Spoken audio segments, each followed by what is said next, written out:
অধিকারীর কদর্য ভাষার প্রতিবাদ জানিয়ে আর ফটোতে জুতোর মালা এবং আলকাতরা ছিটিয়ে দিয়েছি।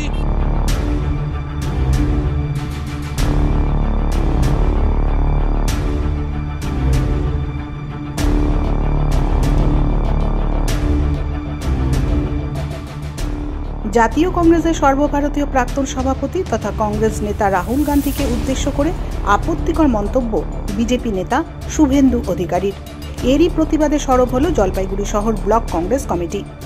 এদিন কমিটির পক্ষ থেকে প্রতিবাদ মিছিল করা ছাড়াও শুভেন্দু অধিকারীর ছবিতে আলকাতরা চেটানোর পাশাপাশি জুতোর মালা পরিয়ে ধিক্কার জানানো হয়। শুধু তাই নয়, শুভেন্দু অধিকারীকে ক্ষমা চাওয়ার দাবি তোলা হয়েছে। তা না হলে আগামীতে জলপাইগুড়ি এলে তার দিকে আলকাতরা চেটানো হবে বলে হুঁশিয়ারি দেওয়া হয়েছে কমিটির পক্ষ থেকে। জানা গিয়েছে, সোমবার দক্ষিণ 24 পরগনার সন্দেশখালীতে দলীয় কাজে গিয়েছিলেন বিজেপি নেতা শুভেন্দু অধিকারী।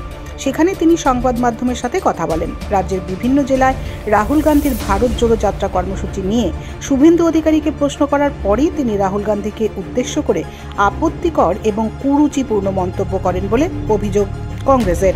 এদিন জলপাইগুড়ি শহর ব্লক কংগ্রেস কমিটির সভাপতি অম্লান মুন্সি বলেন, শুভেন্দু অধিকারী নিজেকে ভদ্রলোক বলে দাবি করেন শুনেছি, কিন্তু এদিন রাহুল গান্ধীর প্রতি তিনি যে ভাষা ব্যবহার করে আক্রমণ করেছেন তাতে কিন্তু সেটা মনে হলো না। তাছাড়া এই ভাষা রাজ্যের মানুষ পছন্দ করেন না, তার প্রতিবাদ করা হচ্ছে।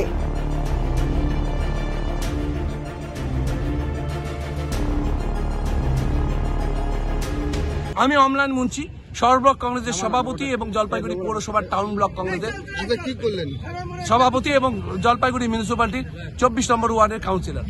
আজকে আমরা শুভেন্দু অধিকারীর কদর্য ভাষার প্রতিবাদ জানিয়ে আর ফটোতে জুতোর মালা এবং আলকাতরা ছিটিয়ে দিয়েছি। তা এই প্রতিবাদ করার জন্য যে ভাষায় উনি রাহুল গান্ধীকে আজকে আক্রমণ করেছেন, সে ভাষা বাংলা পছন্দ করে না এবং জলপাইগুড়ি টাউন ব্লক কংগ্রেস সহ্য করে না।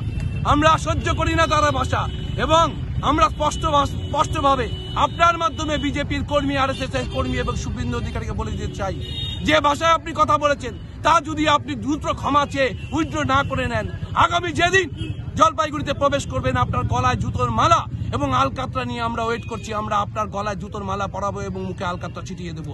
যদি না ছিটাতে পারি আমরা আমাদের পদের থেকে পদত্যাগ করব। আমরা কংগ্রেস কর্মী, আমরা রাহুল গান্ধী দেখানো পথে, রাজীব গান্ধী দেখানো পথে, ইন্দিরা গান্ধীর পথে হাঁটি। যারা দেশের জন্য শহীদ হয়েছেন, যে রাজীব গান্ধী দেশের জন্য শহীদ হয়েছেন, যে ইন্দিরা গান্ধী দেশের জন্য শহীদ হয়েছেন, তার পরিবারের এক সন্তান জলপাইগুড়ির মাটিতে পা দিয়েছে, জলপাইগুড়ির মানুষ তাকে আদরে ভরিয়ে দিয়েছে। সেই রাহুল গান্ধীর যে মিছিল, সেই মিছিলের লোকের প্লাবন দেখে ওনারা আতঙ্কিত হয়ে পড়েছেন এবং তার বিরুদ্ধে পলিটিক্যাল আক্রমণ না করে ব্যক্তিগত আক্রমণ এবং কদর্য ভাষায় আক্রমণ জলপাইগুড়ি মানুষ সহ্য করে না, বাংলার মানুষ সহ্য করে না এবং শহর ব্লক কংগ্রেস সহ্য করবে না, সহ্য করেনি। আমি অম্লান মুন্সি, শহর ব্লক কংগ্রেসের সভাপতি, কাউন্সিলর, 24 নম্বর ওয়ার্ড, জলপাইগুড়ি।